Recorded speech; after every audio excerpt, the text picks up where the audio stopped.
चाहते हैं। रमजान से अच्छा कोई मौका नहीं है। रमजान हमारी जिंदगी में चेंजिंग लाता है। असर का टाइम हो गया, भूख और प्यास के मारे आपका बुरा हाल है। आप अपने कमरे में आते हैं, कमरे में फ्रिज रखा हुआ है, फ्रिज में केला भी है, अनार भी है, अमरूद भी है, सेब भी है, शहद भी रखा हुआ है, तरह तरह की चीजें रखी हुई है। आप अगर कमरा बंद करके 2-4 केले खा ले, कौन पूछने वाला है? 2-4 सेब खा ले, कौन पूछने वाला है? 2-4 चीजें खा ले, कौन पूछने वाला है? ठंडा ठंडा पानी पी ले, कौन पूछने वाला है? लेकिन यही तकवा होता है मेरे प्यारे साथियों। हम उस गर्मी के मौसम में असर के टाइम भी मस्जिद घर में बैठे हैं, लेकिन हम खाने पीने की चीजों को मुंह में नहीं डालते हैं। मेरे अजीजों, मेरे भाइयों, मेरे बुजुर्गों, अगर रमजान हमें ये तकवा सिखाता है तो रमजान हमें तौबा भी सिखाता है। हम अल्लाह से सच्ची तौबा करें। अगर आप तौबा करना चाहते हैं, अगर अपनी जिंदगी को चेंज करना चाहते हैं, अपने अंदर परिवर्तन लाना चाहते हैं, रमजान से अच्छा कोई मौका नहीं है। रमजान हमारी जिंदगी में चेंजिंग लाता है। सुबह 4 बजे उठ करके हम आम दिनों में कुछ खाते नहीं है, लेकिन रमजान में उठ करके सहरी खा रहे हैं। दोपहर का खाना हम रोजाना खाते हैं, रमजान में दोपहर का खाना क्या होता है हम भूल जाते हैं। हम दोपहर में कुछ नहीं खाते हैं। हम शाम को 5 बजे इफ्तार कर रहे हैं। रमजान ने हमारे खाने का टाइम चेंज कर दिया, हमारे पान पीने का टाइम चेंज कर दिया, हमारे सोने का टाइम चेंज कर दिया। जो रमजान हमारे खाने पीने सोने का टाइम चेंज कर सकता है, वो रमजान हमारे गुनाहों की दुनिया को भी चेंज कर सकता है। अगर कोई शराब पीता है, आए सच्ची तौबा करे कि इस रमजान से मैं शराब को हाथ नहीं लगाऊंगा। कोई सिगरेट पी रहा है, कोई नशा कर रहा है, कोई जिना कर रहा है, आए और इस रमजान में अल्लाह से सच्ची तौबा करे, अल्लाह अब मैं जिना के करीब नहीं जाऊंगा, मैं शराब के करीब नहीं जाऊंगा, मैं हराम काम के करीब नहीं जाऊंगा। मेरे प्यारे साथियों, रमजान एक बेहतरीन मौका है अल्लाह से सच्ची तौबा करने का। जो नमाज नहीं पढ़ते हैं, आए और तौबा करें और इरादा करें कि इस रमजान से 5 टाइम की नमाज की पाबंदी शुरू करेंगे। और ऐसी वैसी पाबंदी नहीं, नमाज से ऐसी पाबंदी नमाज की होनी चाहिए कि एक टाइम की भी नमाज छूटे तो ऐसा लगे कि हाँ जिंदगी में कुछ मिस हो गया, कुछ छूट गया। बगैर नमाज के सुकून न मिले, बगैर नमाज पढ़े नींद ना आए, ऐसा ताल्लुक मेरे प्यारे साथियों नमाज से हमारा हो जाए। और कोशिश ये कीजिए कि रमजान में 5 टाइम की नमाज जमात से पढ़िए, बिला मजबूरी की आप जमात मत छोड़िए। मिन नफ्सिन वाहिदा व खलक़ मिनहा ज़ौजहा व बत्त मिनहुमा रिजालन कसीरन व निसाअ वत्तक़ुल्लाह अल्लज़ी तसाअलून बिही वल अरहाम इन्नल्लाह काना अलैकुम रक़ीबा। या अय्युहल्लज़ीना आमनुत्तक़ुल्लाह वक़ूलू क़ौलन सदीदा युस्लिह लकुम अअमालकुम व यग़फिर लकुम ज़ुनूबकुम व मन युतिइल्लाह व रसूलहू फ़क़द फ़ाज़ फ़ौज़न अज़ीमा।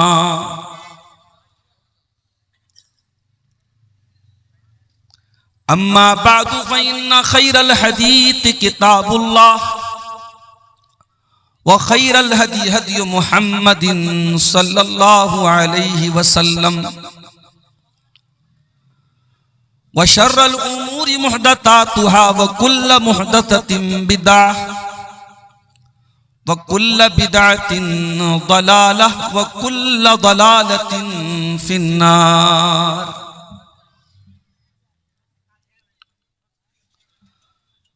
अऊज़ु बिल्लाहि मिनश शैतानिर रजीम। बिस्मिल्लाहिर रहमानिर रहीम।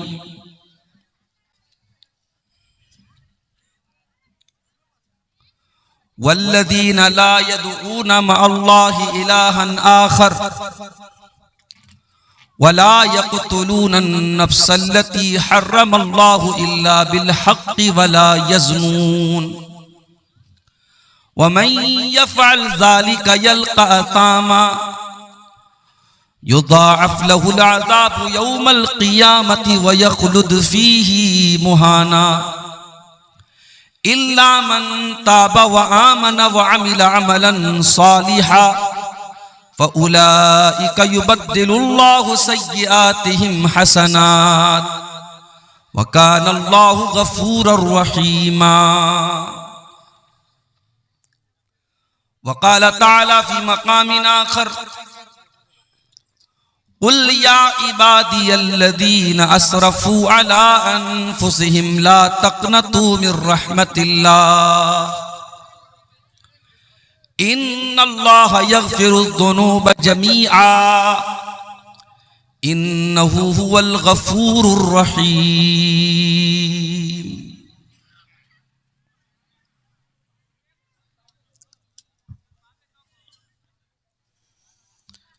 नजर को अपनी झुका के रखना, हिजाब सर से लगा के रखना। नजर को अपनी झुका के रखना, हिजाब सर से लगा के रखना। ऐ मेरी बहनों हया से अपना हमेशा दामन सजा के रखना। कदम कदम पर खड़े हैं रहज़न तुम्हारा ईमान लूटने को। कदम कदम पे खड़े हैं रहज़न तुम्हारा ईमान लूटने को। है कीमती बिल यकीन ये दौलत खुदारा इसको बचा के रखना। न जाना दलदल में कुफ्र बातिल के भूल कर भी ऐ मेरी बहनों।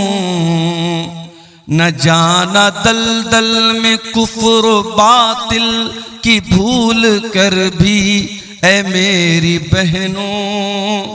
बहक न जाए कदम तुम्हारे जरा संभल के उठा के रखना।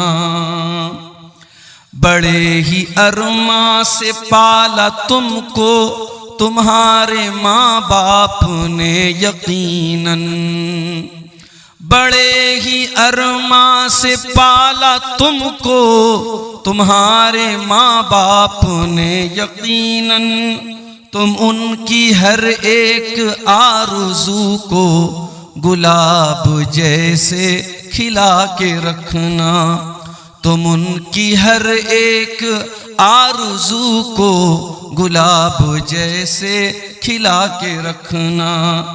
तुम आयशा खौला फातिमा हो तुम्हारी रग रग में खून उनका। सहाबिया से तुम्हारा रिश्ता ज़माने को ये बता के रखना। तुम्हारी इज्जत व आबरू की नहीं है कोई जहां में कीमत। ईमान की खुशबू को अपने सीने बदन में हर पल बसा के रखना। मिलेगी दोनों जहां की तुमको शराब पे चलने में कामयाबी। तुम्हें है जाहिद की ये नसीहत तुम इसको मकसद बना के रखना। नजर को अपनी झुका के रखना, हिजाब सर से लगा के रखना। ऐ मेरी बहनों हया से अपना हमेशा दामन सजा के रखना। सदर मोहतरम, उलमाए किराम, मोहतरम बुजुर्गों, नौजवान साथियों, पर्दानशीन माँ और बहनों, प्यारे बच्चों, कुल्लिया मरियम लिल बनात मदरसा मरियम लिल बनात 3 खंबा के इस सालाना प्रोग्राम में ये गालिबन दूसरा या तीसरा मौका है जब मैं आपके दरमियान हाजिर हूं। हमारे अजीज भाई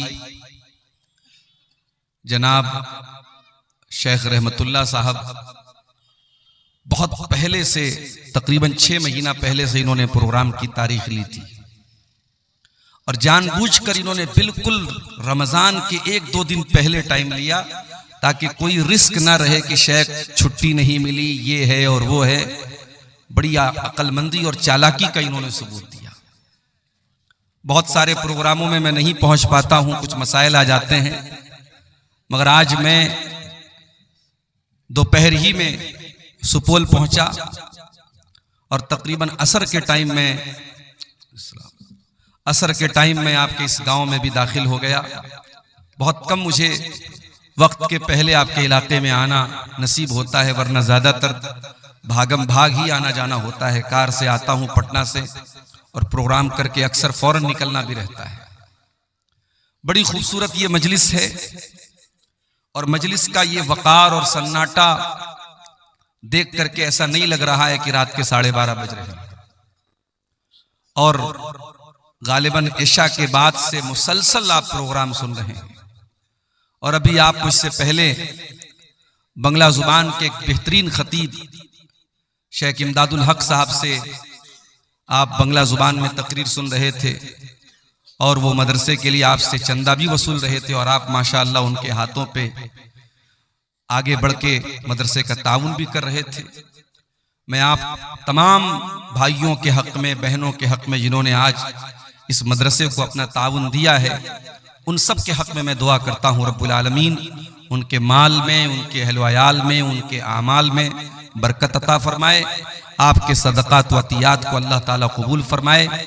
इस मदरसे को अल्लाह ताला और तरक्की अता फरमाए और यहाँ से जो बच्चियाँ पढ़ रही हैं अल्लाह इनको दीन पर अमल करने वाला और दीन की खिदमत करने वाला और एक अच्छे खानदान और एक अच्छे घर की बुनियाद रखने वाला बना दे, आमीन।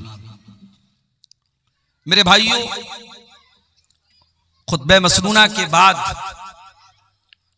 मैंने आपके सामने कुरान करीम की 2 अलग अलग जगहों से आयतें पढ़ी है। पहले मैंने आपके सामने सूरह फुरकान के आखिरी रुकू की 2 आयतें पढ़ी है। इन 2 आयतों में अल्लाह ताला ने 3 बड़े बड़े पापों का जिक्र किया है। 3 बड़े बड़े गुनाहों का अल्लाह ताला ने जिक्र किया है और फिर उन 3 गुनाहों से अगर कोई सच्ची तौबा कर ले तो फिर उसका क्या अंजाम होगा वो भी अल्लाह ने इस आयत में बयान किया। आइए पहले हम सूरह फुरकान की इन दोनों आयतों को समझते हैं, फिर बात को आगे बढ़ाते हैं। कुरान का 19वां पारा, सूरह फुरकान का आखिरी रुकू। अल्लाह अपने मुत्तकी और नेक बंदों की सिफात बयान कर रहा है, उनकी पहचान बता रहा है। वल्लज़ीना ला यदऊना मअल्लाहि इलाहन आखर। रहमान के बंदे, अल्लाह के बंदे, अल्लाह के मुत्तकी बंदे वो हैं जो अल्लाह के साथ किसी और को नहीं पुकारते, शिर्क नहीं करते। वल्लज़ीना ला यदऊना मअल्लाहि इलाहन आखर। अल्लाह के मुत्तकी बंदे अल्लाह के साथ किसी और को नहीं पुकारते। वला यक़्तुलून नफ्सल्लती हर्रमल्लाहु इल्ला बिलहक़्क़ि। और वो किसी निर्दोष की हत्या नहीं करते, किसी बेकसूर को कत्ल नहीं करते। वला यज़्नून, और वो जिना भी नहीं करते। ये 3 बड़े बड़े पाप हैं इस्लाम की नजर में। द टॉप 3 क्राइम्स इस्लाम की नजर में 3 बड़े बड़े पाप कौन है? शिर्क करना, हत्या करना और जिना करना। इसीलिए अल्लाह के प्यारे नबी से जब पूछा गया कि सबसे बड़ा गुनाह कौन सा है, अय्यु ज़म्बि आज़मु इंदल्लाह, अल्लाह के नजदीक सबसे बड़ा गुनाह क्या है, तो आपने क्या फरमाया? अन तजअल लिल्लाहि निद्दन व हुवा खलक़क। सबसे बड़ा गुनाह यह है कि तुम अल्लाह के बराबर किसी को ठहराओ जबकि अल्लाह ने तुमको पैदा किया। फिर पूछा गया अल्लाह के नबी उसके बाद सबसे बड़ा गुनाह क्या है? आपने फरमाया अन तक़्तुला वलदक खशियता यतम माक, अपनी औलाद को कत्ल कर दो, अपनी औलाद को मार डालो, अपनी औलाद की हत्या कर दो इस डर से कि वो तुम्हारे साथ खाएगी। फिर पूछा गया अल्लाह के नबी उसके बाद कौन सा सबसे बड़ा गुनाह है? आपने फरमाया अंतुजानिया हलीलता जारी, अपने पड़ोसी की बीवी के साथ तुम ज़िना करो। ये तीन बड़े बड़े गुनाह हैं, शिर्क करना, कत्ल करना, ज़िना करना। अब जरा गौर कीजिएगा, अल्लाह ने इन तीन बड़े बड़े गुनाहों का जिक्र किया कि मेरे मुत्तकी बंदे, मेरे नेक बंदे ये तीन गुनाह नहीं करते। और उसके बाद फरमाया वमन यफ़अल ज़ालिका यल्क़ा असामा, जो ये पाप करेगा, जो शिर्क करेगा, जो कत्ल करेगा, जो ज़िना करेगा, वो बहुत बड़ा नुकसान उठाएगा। युज़ाअफ़ लहुल अज़ाबु यौमल क़ियामति व यख़लुद फ़ीही मुहाना, उसको क़यामत के दिन डबल अज़ाब दिया जाएगा, डबल सजा दी जाएगी और वह अल्लाह के अज़ाब में ज़लील होकर के हमेशा हमेशा रहेगा। इल्ला मन ताबा व आमना व अमिला अमलन सालिहा। अब इस पर मैं आपकी थोड़ी तवज्जो चाहता हूं। अल्लाह ने ये तीनों बड़े बड़े गुनाहों का तज़किरा करने के बाद फरमाया इल्ला, हां कुछ लोग हैं जिनको एक्सेप्शन दिया गया, कुछ लोग हैं जो ये तीन बड़े बड़े गुनाह करके भी अल्लाह ताला क्या बच सकते हैं। कौन लोग? फरमाया इल्ला मन ताबा, जो सच्ची तौबा कर ले, व आमना, जो ईमान ले आए, व अमिला अमलन सालिहा, और नेक अमल करे। जो सच्ची तौबा कर ले, जो ईमान ले आए और जो नेक अमल कर ले, तो उसको क्या मिलेगा? फ़उलाइका युबद्दिलुल्लाहु सय्यिआतिहिम हसनात, अल्लाह ताला उनके पिछले तमाम गुनाहों को नेकियों में बदल देगा।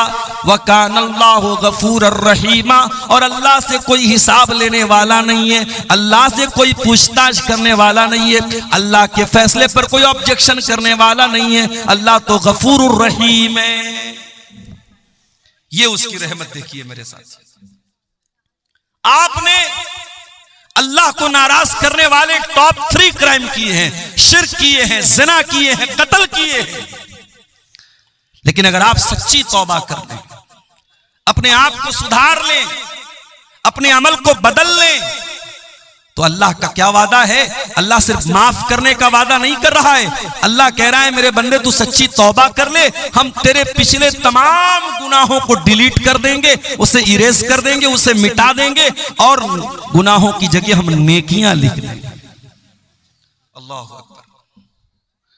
उस रब की करीमी देखो मेरे साथ, उस रब की रहमत देखो कि वो हम गुनहगारों पर कितना मेहरबान है कि हम सच्ची तौबा कर ले तो अल्लाह हमारे गुनाहों को माफ करने को भी तैयार है और हमारे गुनाहों को नेकियों में बदलने के लिए भी तैयार है।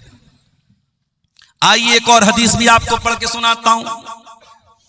सही मुस्लिम की रिवायत है, जब बंदा कोई गुनाह करने का इरादा करता है, अल्लाह ताला फरिश्तों से कहता है कि ऐ मेरे फरिश्तों, जब तक मेरा बंदा गुनाह न कर ले उसके नाम या माल में गुनाह न लिखा जाए। बंदा अगर नेकी का इरादा करता है, रात को तहज्जुद पढ़ने का इरादा करता है, नींद लग गई, सो गया, तहज्जुद में नींद नहीं उठ पाई, लेकिन सिर्फ पक्का इरादा करके सोया था, अल्लाह ताला फरिश्तों से कहता है मेरा बंदा पक्का इरादा करके सोया था, अज़्म मुसम्मम करके सोया था, मेरे बंदे के नाम अमाल में एक नेकी लिख दो। सिर्फ नेकी का इरादा करने पर एक नेकी मिल रही है। और अगर बंदा नेकी कर ले, तहज्जुद पढ़ ले, सदका खैरात कर ले, तो अल्लाह ताला 10 से लेकर 700 गुना तक नेकी का सवाब देता है। हम एक नेकी करते हैं, अल्लाह कभी 10 नेकी का सवाब भी देता है, कभी 100 नेकी का सवाब भी देता है, कभी 500 नेकी का सवाब भी देता है, कभी 700 गुना तक सवाब देता है। और अगर बंदा गुनाह का इरादा करे, अल्लाह फरिश्तों से कहता है रुक जाओ मेरे फरिश्तों, जब तक मेरा बंदा गुनाह नहीं कर लेगा उसके नाम अमाल में गुनाह मत लिखना। और अगर बंदा गुनाह का इरादा करने के बाद उसके दिल में अल्लाह का डर पैदा हो जाए और वो गुनाह के इरादे से बाज आ जाए, वो गुनाह न करे, तो अल्लाह ताला फरिश्तों से कहता है उक्तबूहा लहू हसना, ऐ मेरे फरिश्तों मेरे बंदे के नामे अमाल में एक नेकी लिख दो। ऐ अल्लाह, ये बात तो समझ में नहीं आई। बंदा तो गुनाह का इरादा कर रहा था, शराब पीने का इरादा कर रहा था, जिना करने का इरादा कर रहा था, किसी लड़की को छेड़ने का इरादा कर रहा था, कोई हराम काम करने का इरादा कर रहा था, उसने गुनाह का इरादा किया था। हाँ, उसके दिल में अल्लाह का डर पैदा हुआ, उसने गुनाह नहीं किया। ऐ अल्लाह, तू उसके नाम अमाल में एक नेकी क्यों लिख रहा है? फरमाया उक्तबूहा लहू हसनतन फइन्नमा तरकहा मिन जर्राया, ऐ मेरे फरिश्तों मेरे बंदे के नाम अमाल में एक नेकी लिख दो, इसलिए कि उसने गुनाह से जो वो बच गया है, वो मेरे डर से बचा है, उसके दिल में मेरा डर आ गया, उसके दिल में मेरा तकवा आ गया, इसलिए मेरे बंदे ने गुनाह नहीं किया है, वो मेरा बंदा एक नेकी का हकदार है। अल्लाह अकबर, ये उस रब की शान करीमी है। वो रब हम पर कितना मेहरबान है, इसको और बेहतर तरीके से समझने के लिए जो मैंने दूसरी आयत पढ़ी है, सूरह ज़ुमर की आयत नंबर 53, आयत नंबर 53, और ये वो आयत है कि सहाबी रसूल अब्दुल्लाह बिन मसूद कहा करते थे कि कुरान की सबसे ज्यादा उम्मीद दिलाने वाली, सबसे ज्यादा मायूसी को दूर करने वाली, दिल में उम्मीदों की किरण पैदा करने वाली अगर कोई आयत है तो यही आयत है, सूरह ज़ुमर की आयत नंबर 53। आइए जरा उस आयत पर भी हम एक नजर डालते हैं। या इबादी अल्लज़ीना असरफू अला अनफुसिहिम, ऐ नबी आप फरमा दीजिए, कह दीजिए, ऐ मेरे वो बंदो जिन्होंने गुनाह कर करके अपनी जानों पर जुल्म किया है। गौर कीजिएगा, अल्लाह ताला चाहता तो ये भी कह सकता था, ऐ नबी मेरे गुनहगार बंदों से कह दीजिए, ऐ नबी शराबियों से कह दीजिए, ऐ नबी ज़ानियों से कह दीजिए, ऐ नबी शिर्क करने वालों से कह दीजिए, मगर अल्लाह का अंदाज देखो। अल्लाह कह रहा है कुल या इबादी अल्लज़ीना असरफू, ऐ नबी आप कह दीजिए, ऐ मेरे बंदो। इंसान तो अल्लाह से डर भी नहीं रहा है, शराब पीने वाला शराब पीता है, अल्लाह से नहीं डरता है, जिना करने वाला जिना कर रहा है, अल्लाह से नहीं डर रहा है, हराम खाने वाला हराम का खा रहा है, अल्लाह से नहीं डर रहा है, कत्ल करने वाला कत्ल कर रहा है, अल्लाह से नहीं डर रहा है, वो तो अल्लाह से भाग रहा है, वो तो अल्लाह को छोड़ रहा है, मगर अल्लाह उसको छोड़ने को तैयार नहीं है, वो तो अपना रिश्ता अल्लाह से तोड़ने की कोशिश कर रहा है, लेकिन अल्लाह उससे रिश्ता नहीं तोड़ रहा है। अल्लाह जिना के बाद भी उसको अपना बंदा कह रहा है, कत्ल के बाद भी उसको अपना बंदा कह रहा है, शिर्क के बाद भी उसको अपना बंदा कह रहा है। कुल या इबादी अल्लज़ीना असरफू, ऐ मेरे बंदो, ऐ मेरे बंदो, तुमने पाप कर करके, तुमने गुनाह कर करके अपनी जानों पर बहुत जुल्म कर लिया, बहुत अत्याचार कर लिया, अपने आप को बहुत सता लिया। ऐ मेरे गुनहगार बंदो, आ जाओ, तुम्हारा परवरदिगार तुमको अपने दामन में बुला रहा है, अपनी रहमत में बुला रहा है। ला तक़नतू मिर रहमतिल्लाह, ऐ गुनाह करके अपनी जानों पर जुल्म करने वाले मेरे बंदो, तुम अल्लाह की रहमत से कभी मायूस मत होना। जानते हो अल्लाह की रहमत कितनी बड़ी है? चलिए मैं 2 हदीसें आपको पढ़ के सुनाता हूं, अल्लाह की रहमत कितनी बड़ी है। अल्लाह के नबी फरमाते हैं इन्ना लिल्लाहि मियत रहमा, अल्लाह ताला के पास 100 रहमतें हैं, 99 रहमतें उसने अपने पास रखी है, एक रहमत उसने दुनिया में उतारी है।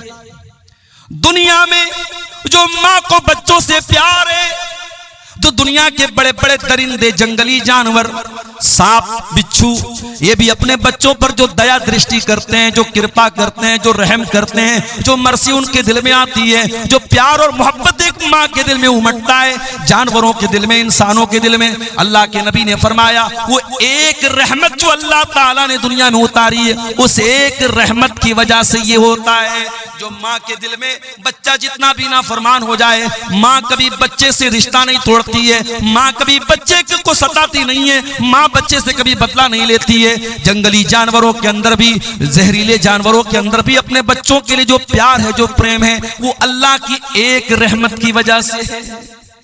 99 रहमतें अल्लाह ताला ने अपने पास रोक के रखी, और वो 99 रहमतें कयामत के दिन अल्लाह ताला अपने गुनहगार बंदों को अता करेगा। अल्लाह उनकी मगफरत करेगा। दुआ करो अल्लाह की रहमत हमें भी नसीब हो जाए मेरे साथियों। इतना रहीम है वो परवरदिगार। एक जंग का मौका था, जंग में मुसलमानों ने कैदी पकड़े थे। कुछ मर्द भी कैदी बन के आए थे, कुछ औरतें भी कैदी बन के आई थी। उन्हीं कैदियों में एक औरत थी जो अपने बच्चे से बिछड़ गई थी। दूध पीता बच्चा उसका कहीं बिछड़ गया था। नबी अकरम का गुजर हुआ, आपने देखा औरत अपने बच्चे के लिए बहुत बेचैन है। माँ को बच्चे से जो प्यार होता है सारी दुनिया जानती है। माँ की ममता की मिसाल दी जाती है। और जब बच्चा दूध पीने के पीरियड में हो तो न माँ को बच्चे के बिना करार मिलता है, न बच्चे को माँ के बिना करार मिलता है। नबी अकरम ने देखा औरत तड़प रही है बच्चे के लिए। दूर कहीं उसको अपना बच्चा नजर आ गया। औरत दौड़कर अपने बच्चे के पास जाती है, अपने बच्चे को सीने से लगा लेती है, अपने बच्चे को दूध पिलाने लगती है। बच्चा जब माँ के सीने में आता है, बच्चा रोते रोते खामोश हो जाता है। माँ के दिल को भी करार मिल जाता है। नबी अकरम ने फरमाया, ऐ मेरे सहाबा, क्या बताओ ये माँ जो अपने बच्चे से इतना प्यार करती है, क्या अपने बच्चे को आग में डालना चाहेगी? सहाबा ने कहा, अल्लाह के नबी, ऐसा तो कभी नहीं हो सकता। माँ तो अपने बच्चे से बहुत प्यार करती है, माँ अपने बच्चे को कभी आग में नहीं डालेगी। आपने फरमाया, लल्लाहु अरहमु बिइबादिही मिन हाज़िहिल मरातिबि वलदिहा। ऐ मेरे सहाबा, इस औरत को अपने बच्चे से जो प्यार है, इस औरत को अपने बच्चे से जो प्रेम और मोहब्बत है, उससे कहीं ज्यादा मोहब्बत अल्लाह ताला अपने बंदों से करता है। अल्लाह अपने बंदों को जहन्नम की आग में डालना नहीं चाहता है, लेकिन बंदे अल्लाह की इतनी नाफरमानियां करते हैं, शिर्क करते हैं, कत्ल करते हैं, जिना करते हैं और फिर तौबा भी नहीं करते हैं। इसलिए अल्लाह ताला जहन्नम की आग में डालेगा। वरना अल्लाह ताला तो बहुत रहीम है, अपने बंदों को जहन्नम की आग में वो नहीं डालना चाहता।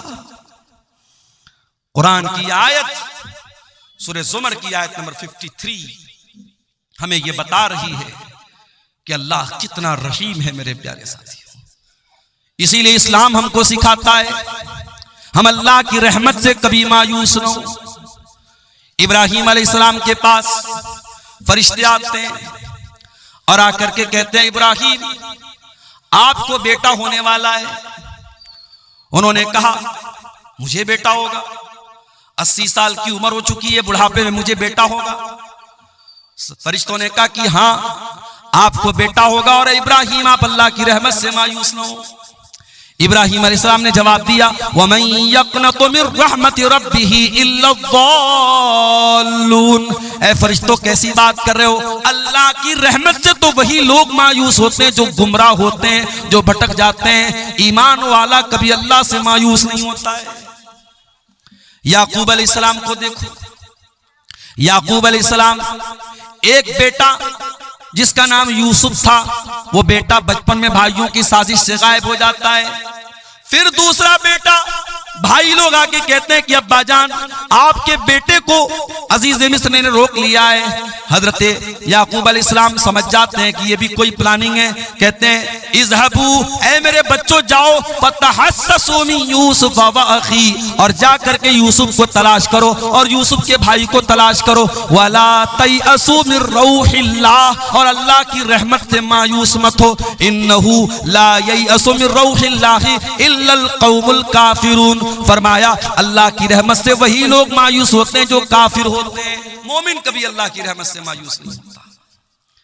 इसीलिए जो कुरान का तरीका है वो अल्लाह के अजाब का डर भी हमारे दिल में होना चाहिए और अल्लाह की रहमत की उम्मीद भी हमारे दिल में होनी चाहिए। इसीलिए पांचों टाइम की नमाज में जब हम सूरह फातिहा पढ़ते हैं तो हम अल्लाह ताला के अजाब को भी याद करते हैं, उसकी रहमत को भी याद करते हैं।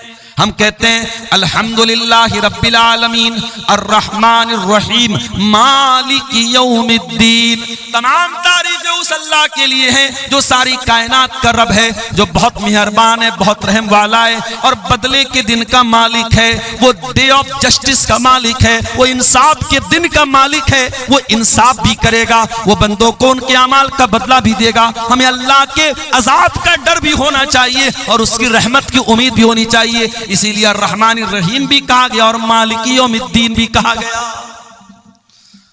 कुरान की आयत दुनिया के तमाम गुनहगारों को दावत दे रही है। ऐ शराब पीने वालों, ऐ जिना करने वालों, ऐ कत्ल करने वालों, ऐ गलत कामों में अपने हाथों को मुलव्विस करने वालों, ला तक़नतू मिन रहमतिल्लाह, तुम अल्लाह की रहमत से मायूस मत होना।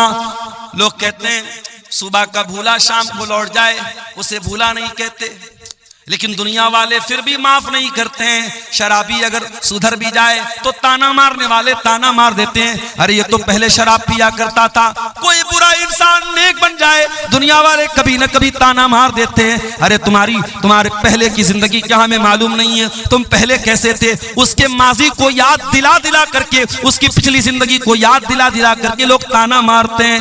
मगर ऐ अल्लाह, तू कैसा करीम है, तू कैसा रहीम है, तू क्या ऐलान कर रहा है। फरमाया मेरे बंदो, इन्नल्लाह यगफिरुज़्ज़ुनूब जमीआ, तुम सच्ची तौबा तो कर लो, तुम अल्लाह से माफी तो मांग लो, तुम अल्लाह के सामने अपने आंसुओं को बहा तो लो, तुम अल्लाह के सामने गिड़गिड़ा तो लो। अल्लाह तुम्हारे तमाम गुनाहों को माफ करने को तैयार है। अल्लाह एक बार भी पलट के पिछले गुनाहों का तुमसे कोई हिसाबो किताब ना लेगा, एक बार पलट करके तुम्हारी पिछली जिंदगी का नाम भी ना लेगा। अल्लाह सारे गुनाहों को माफ कर देगा।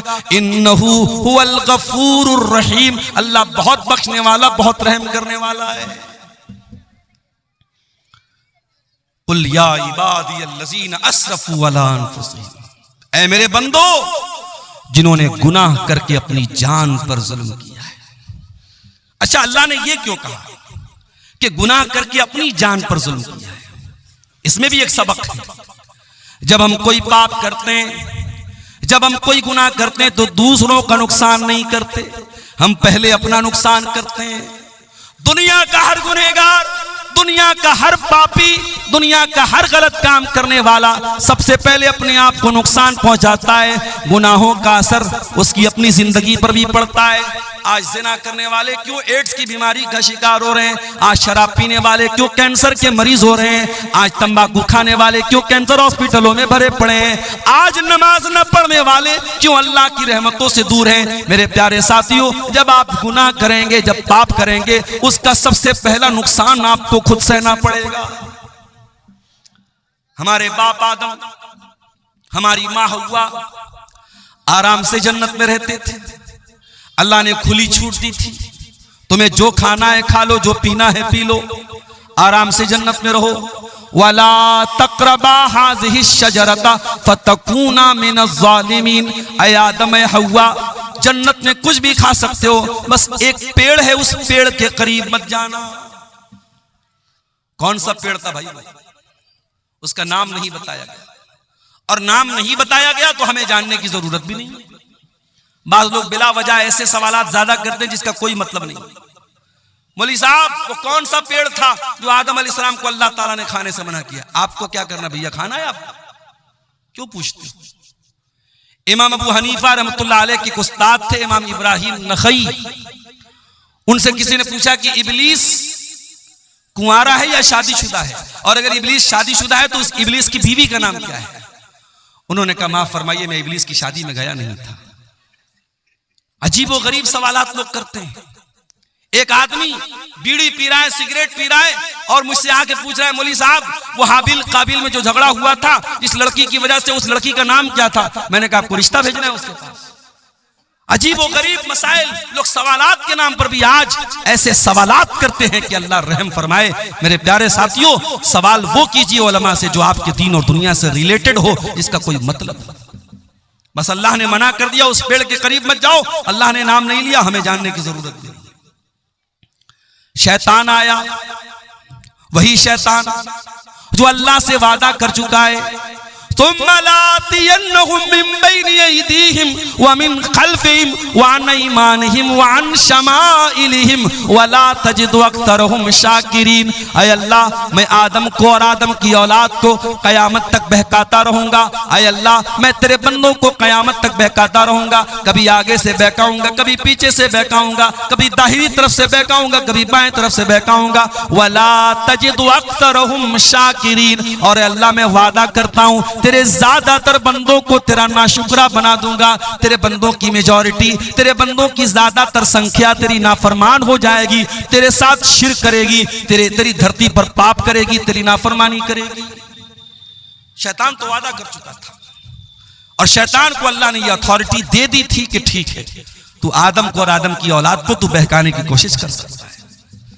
शैतान आया और उसने कहा, ऐ आदम, ऐ हुआ, अला अदुल्लुकुम अला शजरतिल खुल्दी।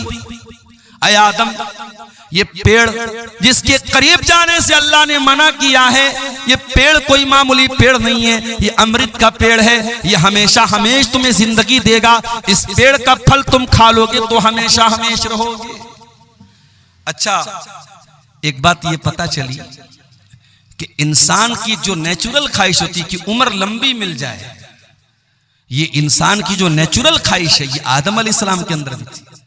शैतान ने हजरत आदम को बहकाने के लिए रास्ता कौन सा अपनाया, हथियार कौन सा चुना?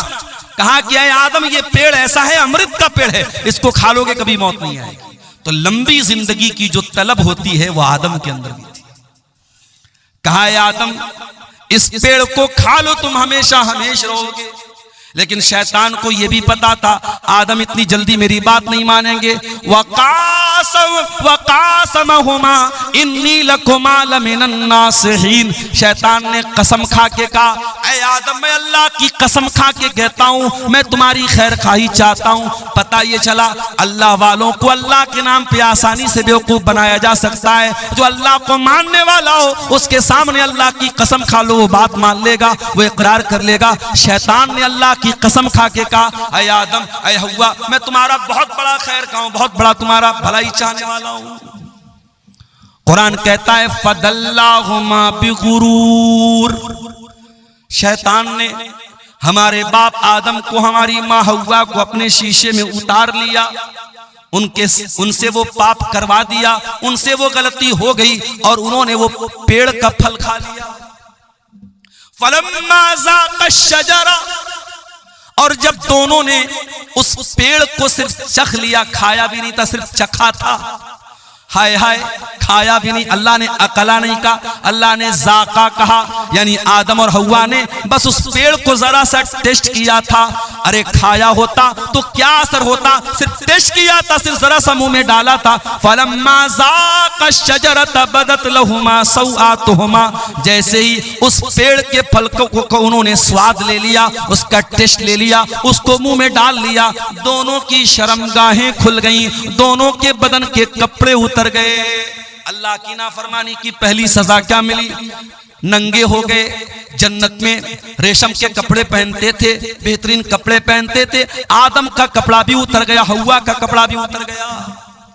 अच्छा, जब दोनों नंगे हो गए तो पहली चिंता क्या हुई कि अपनी शर्मगाह को कैसे ढांपा जाए।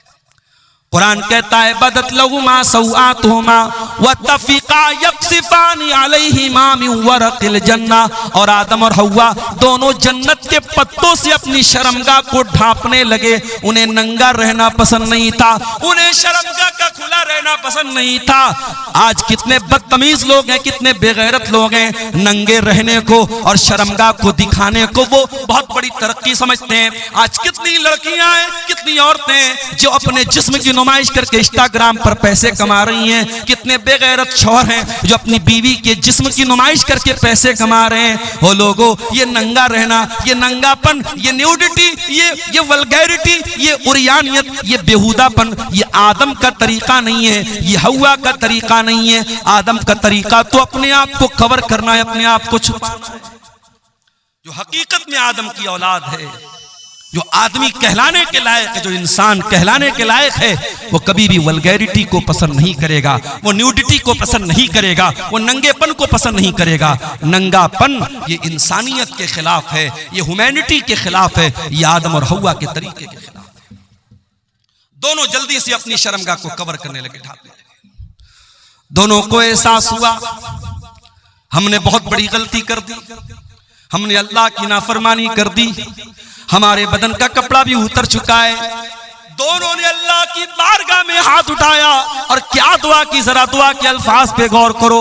फरमाया रब्बना ज़लमना अनफुसना व इल्लम तगफिर लना व तरहमना लनकूनन्ना मिनल खासिरीन। परवरदिगार, हमसे ये जो गलती हुई है, हमसे जो तेरी नाफरमानी हुई है, हमने शैतान के झांसे में आके जो ये काम किया है, आय अल्लाह हमने किसी और पर नुकसान, किसी और का नुकसान नहीं किया है। रब्बाना ज़लमना अनफुसना, आय अल्लाह ये गलती करके हमने अपने नफ्स पर बहुत बड़ा जुल्म कर लिया, बहुत बड़ा अत्याचार कर लिया। व इल्लम तगफिर लना, और अगर तूने हमको नहीं बख्शा, व तरहमना, और तूने हम पर रहम नहीं किया, लनकूनन्ना मिनल खासिरीन, तो हमसे ज्यादा खसारा उठाने वाला कोई नहीं होगा। पता ये चला कि जब हम और आप गुनाह करते हैं तो अपने नफ्स पर जुल्म करते हैं, अपने आप पर अत्याचार करते हैं। और आगे बढ़िए, यूनुस अलैहिस्सलाम को देखिए, अपनी कौम को छोड़ के चले गए अल्लाह की इजाजत के बगैर, अल्लाह की मर्जी के बगैर, अल्लाह की इजाजत के बगैर, अल्लाह के हुक्म के बगैर अपनी बस्ती को छोड़ के चले गए। अल्लाह ने कहां पहुंचा दिया? फल्तकमहुल हूत, मछली के पेट में पहुंचा दिया। कितनी बड़ी मछली रही होगी, और उस मछली के पेट में यूनुस अलैहिस्सलाम बिल्कुल सही सलामत है। यह भी अल्लाह की बहुत बड़ी कुदरत है। मछली के पेट में यूनुस अलैहिस्सलाम पहुंच गए। अब जरा गौर करना मेरे भाइयों, समुंदर का अंधेरा है, मछली के पेट का अंधेरा है, रात का अंधेरा है, तीन अंधेरे हैं। यूनुस अलैहिस्सलाम तीन अंधेरों में पहुंच चुके हैं। दुनिया का कोई नेटवर्क वहां नहीं पहुंच सकता है। आज का दौर होता, एयरटेल भी काम न करता, BSNL भी काम न करता, जियो भी काम नहीं करता। आज पहाड़ों पे चले जाओ, मोबाइल का नेटवर्क काम करना बंद कर देता है। फ्लाइट पे चले जाओ, एयरप्लेन मोड में मोबाइल को डालना पड़ता है। आज भी दुनिया इतनी तरक्की कर चुकी है, लेकिन बहुत सारी जगह ऐसी है जहां नेटवर्क नहीं मिलता है, जहां मोबाइल कंपनियों का नेटवर्क नहीं पहुंचता है। वो लोगों, जहां दुनिया के किसी नेटवर्क का कवरेज ना हो, जहां दुनिया का कोई सिम न पहुंच सके, वहां मेरे परवरदिगार का नेटवर्क मौजूद होता है। यूनुस अलैहिस्सलाम मछली के पेट में पहुंच चुके हैं। उन्हें एहसास हो गया मुझसे गलती हो गई, मुझे अल्लाह की इजाजत के बगैर अपनी कौम को छोड़ के नहीं जाना चाहिए था। फनादा फिज़्ज़ुलुमात, उन्होंने मछली के पेट में अल्लाह को पुकारा। उनके दिल में एक बार भी ये ख्याल नहीं आया ये तो मछली का पेट है, ये तो अंधेरा है, ये तो समुंदर की गहराई है, यहाँ मेरी आवाज अल्लाह तक कैसे पहुंचेगी। यूनुस को यकीन था जहां दुनिया का कोई नेटवर्क ना पहुंचे वहां अल्लाह का नेटवर्क मौजूद है। फनादा फिज़्ज़ुलुमात, उन्होंने मछली के पेट में अल्लाह को पुकारा। और क्या पुकारा?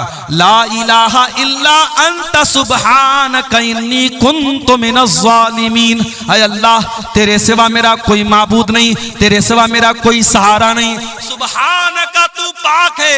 इन्नी कुन्तु मिनज़्ज़ालिमीन, ऐ अल्लाह मैं बहुत बड़ा जालिम हूं, मुझसे गलती हो गई, अल्लाह मुझको माफ फरमा दे।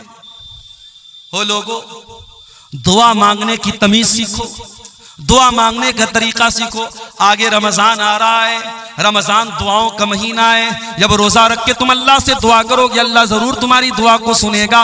इसलिए कि अल्लाह कुरान में जहां रमजान का जिक्र करता है, जहां रोजे का जिक्र करता है, वहीं अल्लाह ये भी कहता है वइज़ा सालका इबादी अन्नी फइन्नी करीब। ऐ मेरे नबी, जब मेरे बंदे आपसे मेरे बारे में सवाल करें तो जवाब दे दीजिए मैं करीब हूँ। उजीबु दावत दाई, मैं दुआ करने वालों की दुआओं को सुनता हूँ। शर्त ये फलयस्तजीबू ली वलयुमिनू बी, बंदे मेरी बात तो माने, बंदे मेरे ऊपर ईमान तो ले आए। अगर आप अल्लाह की बात मानेंगे, अल्लाह पर ईमान लाएंगे, अल्लाह आपकी हर दुआ सुनने को तैयार है।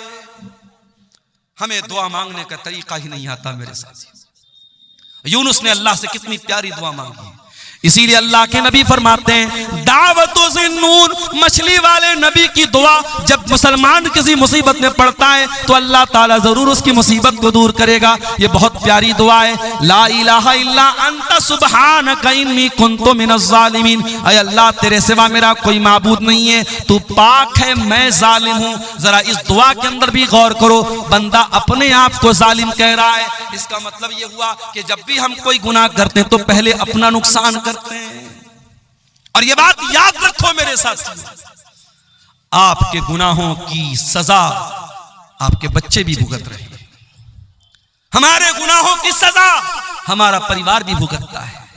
हम कोई पाप करते हैं उसका असर हमारे बच्चों पर भी पड़ता है, हमारी बीवी पर भी पड़ता है, हमारे परिवार पर भी पड़ता है, हमारी पूरी जिंदगी पर पड़ता है। इसीलिए अल्लाह कुरान में कहता है वमन आरज़ा अन ज़िक्री फ़इन्न लहू मईशतन ज़नका, जो मेरे जिक्र से मुंह मोड़ेगा, जो मेरी नाफरमानी करेगा, जो मेरी शरीयत को छोड़ देगा, हम उसकी जिंदगी को परेशानी वाली जिंदगी बना देंगे। व नहशुरुहु यौमल क़ियामति आमा, और क़यामत के दिन उसको अंधा बना करके उठाएंगे। गुनाहों का असर हमारी लाइफ पर भी पड़ता है मेरे प्यारे साथियों, हमारी तंदुरुस्ती पर भी पड़ता है। इसीलिए अल्लाह कह रहा है कुल या इबादियल्लज़ीना असरफू, ऐ नबी आप कह दीजिए, ऐ मेरे वो बंदो जिन्होंने पाप कर करके, गुनाह कर करके अपनी जानों पर जुल्म किया है। एक इंसान था, बहुत गुनहगार था। अल्लाह के नबी फरमाते लम यामल खैरन क़त, उसने कभी कोई नेकी का काम नहीं किया था।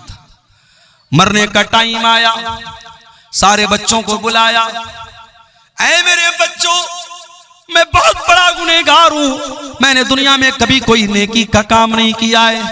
इज़ा मित्तु फ़अहरिक़ूनी, जब मेरी मौत हो जाए तो एक काम करना, मुझे जला देना, मेरी पूरी बॉडी को जला देना। और जब मेरी पूरी बॉडी राख बन जाए, मेरा पूरा जिस्म जब राख बन जाए, मेरी राख के दो हिस्से कर देना, आधी राख को समंदर में फेंक देना, आधी राख को खुशकी में कहीं उड़ा देना। अगर अल्लाह ताला मुझे अजाब देने पर कादिर है तो वो तब भी मुझे अजाब दे देगा। मेरे बेटो, ये तरीका तुम अपना लेना, शायद मैं अल्लाह के अजाब से बच जाऊं। मैं बहुत बड़ा गुनहगार हूं, अगर अल्लाह मेरी पकड़ करेगा मैं अल्लाह के अजाब से बच नहीं पाऊंगा। इसलिए तुम मुझे जला करके मेरी राख को आधा समंदर में डाल देना, आधा खुशकी में डाल देना, शायद मैं अल्लाह के अजाब से बच जाऊं। अल्लाह के नबी फरमाते हैं उसके बेटों ने ऐसा ही किया। उसके मरने के बाद उसको जला दिया, उसकी राख को आधा हिस्सा समंदर में डाल दिया, आधा हिस्सा खुशकी में डाल दिया। अल्लाह ताला कुल्ले शैइन कदीर है, अल्लाह ने उसकी राख के सारे जर्रात को इकट्ठा करके उसे दोबारा जिंदा किया आलम बरज़ख में। और अल्लाह ने पूछा कि ऐ मेरे बंदे, तुझे किस चीज ने इस अमल पर उभारा? तूने अपने बेटों को ऐसी वसीयत क्यों की? तूने अपने बेटों से ये क्यों कहा कि मुझे जला देना? उसने कहा खशियतु का, ऐ अल्लाह तेरे डर की वजह से मैंने ऐसा काम किया है, तेरा खौफ मेरे ऊपर तारी था। ऐ अल्लाह मैं बहुत गुनहगार था, मुझे डर लग रहा था, तू अगर मुझे पकड़ लेगा तो मैं बच नहीं पाऊंगा, तेरे डर की वजह से मैंने ऐसा किया है। अल्लाह ने फरमाया ऐ मेरे बंदे जा, अगर तूने मेरे डर से ऐसा किया है जा, मैं तेरे डर की कदर करता हूं। और अल्लाह ने उस बंदे को जिसने जिंदगी में कभी कोई नेकी का काम ना किया था, अल्लाह के डर की वजह से उसने ऐसी वसीयत की थी, अल्लाह ने उस बंदे को जहन्नम से बचा करके जन्नत में दाखिल कर दिया। इतना करीम है हमारा परवरदिगार मेरे प्यारे साथियों। इसलिए इंसान कभी गुनाह करते करते ये ना सोचे कि अब मैं तौबा भी करूंगा तो पता नहीं मेरी तौबा कबूल होगी कि नहीं होगी। जहां आपके गुनाहों की सरहदें खत्म हो जाती हैं, वहां से अल्लाह की रहमतों की सरहद शुरू होती है मेरे साथियों। इसीलिए अल्लाह के नबी फरमाते, बड़ी लंबी हदीस है हजरत अबू ज़र ग़िफ़ारी की, और ये वो हदीस है, अबू ज़र ग़िफ़ारी जब ये हदीस बयान करते थे तो उनसे बयान करने वाले अबू इद्रीस खौलानी ताबई जब इस हदीस को पढ़ने लगते थे तो घुटनों के बल गिर करके रोने लगते थे। बड़ी लंबी हदीस है, मैं उस हदीस का आखिरी टुकड़ा आपके सामने पढ़ रहा हूं। अल्लाह के नबी फरमाते कि अल्लाह ताला कहता है ऐ मेरे बंदो, तुम में से जितने लोग पहले पैदा हुए, जितने बाद में आए, जितने इंसान हैं, जितने जिन्नात हैं, अगर सब मेरे पास आकर के मुझसे अपना अपना सवाल करें, अपनी अपनी मुराद मांगे और सबको मैं उनकी मुराद दे दूं, मा नक़स मिन मुल्की शैया, मेरी हुकूमत के खजाने में, मेरी सल्तनत में कोई कमी आने वाली नहीं है। इल्ला कमा यनकुसुल मिख्यतु मिनल बहर, जैसे समंदर में सुई को डाला जाए तो सुई समुंदर से जितना पानी लेके निकलेगी, जरा सा भी पानी सुई लेकर के नहीं निकल सकती। सुई को समुंदर में डाला जाए कितना पानी निकलेगा। अल्लाह ने फरमाया अगर सारे बंदों को मैं उनकी मुंह मांगी मुराद दे दूं, मेरे खजाने में उतनी भी कमी आने वाली नहीं है। उसके बाद अल्लाह के नबी कहते हैं, अल्लाह ताला कहता है, ऐ मेरे बंदो, अगर सारी दुनिया के लोग सबसे ज्यादा मुत्तकी बन जाएं, परहेजगार बन जाएं, मा ज़ादा फी मुल्की शैया, मेरी सल्तनत में कोई बढ़ोतरी होने वाली नहीं है। सारी दुनिया के इंसान और जिन्नात कानू अला अफजर क़ल्बि रजुल, सब मेरे नाफरमान बन जाएं, सब गुनहगार बन जाएं, मा नक़स मिन मुल्की शैया, मेरी सल्तनत में कोई कमी आने वाली नहीं है। हम अगर गुनाह करते हैं मेरे साथी, हम अगर पाप करते हैं तो हम अपना नुकसान करते हैं, अल्लाह का कोई नुकसान नहीं करते हैं। अल्लाह की शान में, उसकी हुकूमत में कोई कमी आने वाली नहीं है मेरे प्यारे साथी। इसीलिए हमें और आप को चाहिए कि हम अल्लाह की तरफ रुजू करें, हम अल्लाह से सच्ची तौबा करें। और सूरह ज़ुमर की आयत हमें उसी तौबा की तरफ बुला रही है मेरे साथी। कुल या इबादियल्लज़ीना असरफू अला अनफुसिहिम ला तक़नतू मिन रहमतिल्लाह, ऐ नबी आप कह दीजिए, ऐ मेरे बंदो जिन्होंने गुनाह कर कर के अपनी जानों पर जुल्म किया है, ला तक़नतू मिन रहमतिल्लाह, तुम अल्लाह की रहमत से कभी मायूस मत होना। 14 फरवरी की तारीख अभी गुजरी है, पूरी दुनिया में इसको वैलेंटाइंस डे के नाम से मनाया जाता है। बहुत सारे लोगों ने उस दिन गलत काम भी किए, जिनाकारी का एक बाजार गर्म हुआ, वक्ती तौर पर गुनाह की लज्जत तो मिल गई, लेकिन याद रखो मेरे प्यारे साथियों, गुनाह वक्ती तौर पर तो लज्जत दे देता है, लेकिन परमानेंटली इंसान के लिए बहुत नुकसानदेह साबित होता है। ये जिना करने वाले, ये हराम काम करने वाले, ये नाजायज ताल्लुकात बनाने वाले, ये वक्ती तौर पर तो जरूर थोड़ी लज्जत पा लेते हैं, मगर परमानेंट तौर पर, दायमी तौर पर वो अल्लाह की तरफ से बहुत बड़ी बेबरकती के शिकार हो जाते हैं। उनकी जिंदगी से बरकत खत्म हो जाती है, वो अल्लाह की रहमत से धुतकार दिए जाते हैं। कुरान की आयत उन जिना करने वालों को भी दावत दे रही है, ला तक़नतू मिन रहमतिल्लाह, अगर तुमने वाकई में जिना कर लिया है, तुमने शराब पी ली है, तुमने गलत काम कर लिए हैं, तुमने कोई गुनाह का काम कर लिया है, ला तक़नतू मिन रहमतिल्लाह, आओ तुम्हारा परवरदिगार तुमको तौबा की दावत देता है, आ जाओ अल्लाह से सच्ची तौबा कर लो, अल्लाह तुमको कबूल करने को तैयार है। आज तो हालात ये हैं, अदालत में अपराधी पकड़ा जाता है, झूठा गवाह ला करके अपराधी अपने आप को बचा लेता है, पैसे वाला होता है, जज से भी समझौता कर लेता है, वकीलों से, अच्छे वकीलों को हायर करके अपने आप को बचा लेता है। अल्लाह की अदालत में तो ऐसा होने वाला नहीं है मेरे साथी। अल्लाह की अदालत में ना झूठा गवाह आएगा, न कोई गलत सबूत आप लेकर आ पाएंगे। अल्लाह की अदालत में तो अल्लाह जबान पर मुहर लगा देगा। फरमाया अल यौमा नख्तिमु अला अफवाहिहिम व तुकल्लिमुना अयदीहिम व तशहदु अर्जुलुहुम बिमा कानू यक्सिबून, कयामत के दिन हम तुम्हारे मुंह पर मुहर लगा देंगे, तुम्हारा हाथ गवाही देगा, तुम्हारे पैर गवाही देंगे। तुमने हाथों से क्या क्या करतूत किए थे, हाथ बोलेगा, तुमने पैरों से क्या क्या करतूत किए थे, पैर बोलेगा। हत्ता इज़ा मा जाऊहा शहीद अलैहिम समउहुम व अबसारुहुम व जुलूदुहुम बिमा कानू यामलून, कयामत के दिन जब तुम अल्लाह की बारगाह में आओगे, तुम्हारा कान भी तुम्हारे खिलाफ गवाही देगा। ओ कानों में एयरपॉड लगा करके दिन रात गाना सुनने वालों, ओ म्यूजिक में रातें बसर करने वालों, ओ बाइक चलाते हुए गाना सुनने वालों, ओ कार चलाते हुए गाना सुनने वालों, तुमने कानों से क्या क्या सुना है, ये कान कल कयामत के दिन गवाही देंगे। हत्ता इज़ा मा जाऊहा शहीद अलैहिम समउहुम व अबसारुहुम, और फेसबुक की रील्स और इंस्टाग्राम के वीडियोस पर अपना टाइम बर्बाद करने वाले मेरे नौजवानों, अपनी आंखों से गंदी चीजें देखने वाले मेरे नौजवान साथियों, ये आंखें भी कयामत के दिन बोलेंगी, ये आंखें भी गवाही देंगी।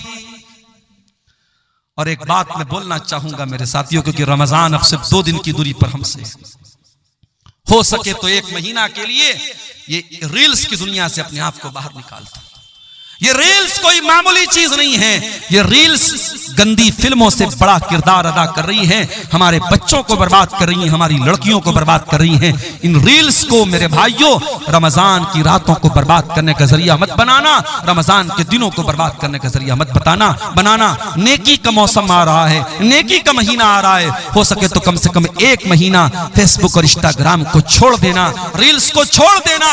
और अगर नहीं छोड़ते हो तो याद रखो, ये आंखें भी क़यामत के दिन गवाही देगी और ये चमड़ी भी गवाही देगी। वक़ालू लिजुलूदिहिम लिमा शहिदतुम अलैना, और इंसान बोलेगा अपनी चमड़ी से कि तू कैसे गवाही दे रही है, तू कैसे बोल रही है। क़ालू अंतक़नल्लाहुल्लज़ी अंतक़ कुल्ल शै, इंसान की चमड़ी कहेगी कि अल्लाह ने हमको बोलना सिखाया है, इसलिए आज हम बोल रहे हैं। तो दुनिया में हमारे झूठे गवाह हमें बचा लेंगे, मगर अल्लाह की अदालत में कोई झूठा गवाह नहीं होगा। वहां कान गवाही देगा, वहां आंखें गवाही देंगी, वहां हाथ गवाही देंगे, वहां पैर गवाही देंगे। इसलिए मेरे प्यारे साथियों, इससे पहले कि अल्लाह की अदालत में हमारा केस जाए, हम दुनिया में अल्लाह से सच्ची तौबा कर लें, हम अल्लाह के सामने माफी मांग लें। नबी अकरम के पास एक सहाबी आए, उनका नाम था माइस बिन मालिक अस्लमी।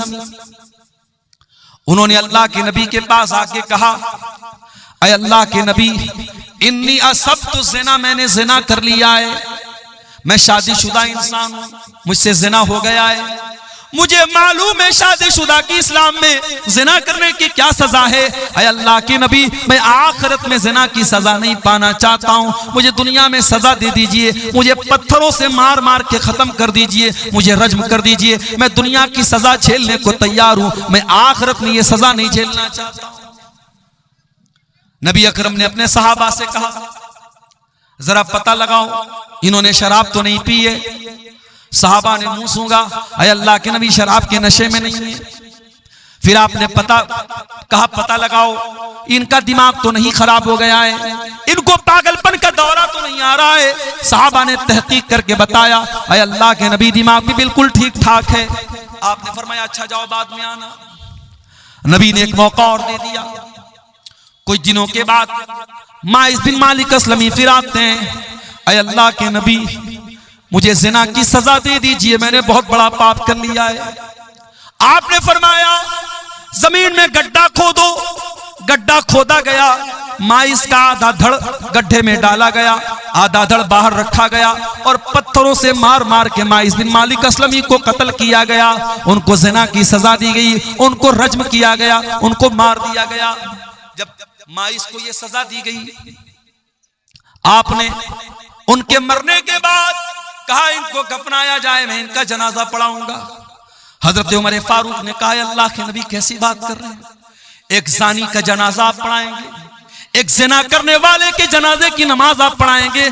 आपने फरमाया लक़द ताब तौबतन लौ ताबहा सबऊन मिन अहलिल मदीनति लवसियतहुम। ऐ उमर तुम्हें क्या मालूम ये इसने कितनी सच्ची तौबा की है। ऐ उमर ये चाहता तो अपने आप को बचा सकता था, कौन जानता था इसने ज़िना किया है। इसने आकर के मेरे पास सच्ची तौबा की है, इसने आकर के अपने गुनाह का इकरार किया है। ऐ उमर इसने इतनी सच्ची तौबा की है, अगर मदीना के 70 गुनहगार भी ऐसी तौबा कर लेते तो अल्लाह 70 गुनहगारों को माफ कर देता। नबी ने जनाजे की नमाज पढ़ाई और इस वाक़े के कुछ ही दिनों के बाद अल्लाह के रसूल के पास एक औरत आती है। उस औरत का नाम तो नहीं मालूम, लेकिन वो कबीले गामिद की औरत थी, गामिदिया, उसको हदीसों में गामिदिया का नाम आया है। गामिदिया औरत आती है और वो आकर के कहती है अल्लाह के नबी मुझे पाक कर दीजिए, मैंने भी ज़िना किया है। और बाज़ उलमा ने लिखा कि माइस बिन मालिक अस्लमी ने इसी के साथ ज़िना किया था, वल्लाहु आलम, इसका कोई प्रूफ नहीं है। उसने आकर के कहा अल्लाह के नबी मुझे ज़िना की सजा दे दीजिए। आपने उसको टालने की कोशिश की। उसने कहा अल्लाह के नबी आप मुझे टालना चाहते हैं जैसे आप माइस बिन मालिक को टालना चाहते थे। अय अल्लाह के रसूल इन्नी लहुबला, मैं हमल से हूँ, मैं पेट से हूँ, मेरे पेट में बच्चा भी है, वलदुज ज़िना भी है। अय अल्लाह के नबी मैं वाकई में ये पाप मैंने किया है, मुझको आप ज़िना की सजा दे दीजिए। नबी अकरम ने कहा अगर वाकई में तुम हमल से हो तो जाओ, जब बच्चे की डिलीवरी हो जाए, जब बच्चा पैदा हो जाए तब तुम मेरे पास आना। यहाँ अपराधी अपने आप को बचाता है, यहाँ अपराधी खुद चल के आया है और अल्लाह के नबी उसको बचने का मौका दे रहे हैं। 9 महीने का टाइम आपने दे दिया। 9 महीने के बाद जब बच्चा पैदा हो गया, वो औरत अपने बच्चे को गोद में लेकर के आती है। अय अल्लाह के नबी मैं वही औरत हूँ, गामिदिया, बच्चा पैदा हो चुका है, ये बच्चा ले लीजिए और मुझको ज़िना की सजा दे दीजिए। आपने फरमाया नहीं नहीं, बच्चा अभी बहुत छोटा है, अभी माँ के दूध के बिना ये बच्चा नहीं रह पाएगा, जब तक ये माँ का दूध पी रहा है तुमको सजा नहीं मिलेगी। जाओ, जब बच्चा दूध छोड़ देगा, जब रोटी खाने लगेगा तब तुम मेरे पास आना। 2 साल का टाइम आपने और दे दिया। जरा गौर करो मेरे प्यारे साथियों, 2 साल लंबा टाइम होता है। शायद सहाबा भी उस औरत को भूल चुके हैं, शायद अल्लाह के नबी भी भूल चुके हैं, शायद किसी को उस औरत के बारे में कुछ याद भी नहीं है। 2 साल के बाद सहाबे किराम के साथ अल्लाह के नबी बैठे हैं। एक औरत आती है, उसके हाथ में छोटा बच्चा है और बच्चे के हाथ में रोटी का टुकड़ा है। अय अल्लाह के रसूल मैं वही गामिदी औरत हूँ, मेरा बच्चा रोटी खाने लगा है, दूध छोड़ चुका है। अय अल्लाह के नबी अब देर न कीजिए, मैंने जो पाप किया था उस पाप का बोझ में अपने सीने पर महसूस कर रही हूँ। अय अल्लाह के नबी मुझे ज़िना की सजा दुनिया में दे दीजिए, मैं आखिरत की सजा झेल नहीं पाऊंगी। तहिरनी या रसूल अल्लाह, अय अल्लाह के नबी मुझे पाक कर दीजिए। आपने बच्चा एक मुसलमान के हवाले किया, औरत को गड्ढा खोद के गड्ढे में डाला गया, पूरे बदन को कस करके चादर से लपेटा गया ताकि बेपर्दगी ना हो। हाय हाय, औरत को ज़िना की सजा हो रही है, पत्थरों से मारा जाएगा, लेकिन इस्लाम औरत के पर्दे का कितना ख्याल रखता है कि ये सजा भी बेपर्दगी के साथ नहीं दी जाएगी। आज दुनिया वाले अपने आप को कहते हैं हमने औरत को बड़ी इज्जत दे दी। अरे तुमने क्या इज्जत दी? अमेरिका का वो आदमी जिसका नाम जेफरी एप्स्टीन है, जिसके नंगेपन की फिल्में आज दुनिया के सामने आ रही हैं, जो 6 साल से लेकर के 14 साल तक की बच्चियों के साथ रेप किया करता था। बाकायदा उसका एक आइलैंड था अमेरिका में, और उस आइलैंड पर वो 6 साल से लेकर के 14 साल तक की बच्चियों को किडनैप करता था, उनके साथ दरिंदगी करता था, उनको नोचता था, उनके साथ ज़िना करता था।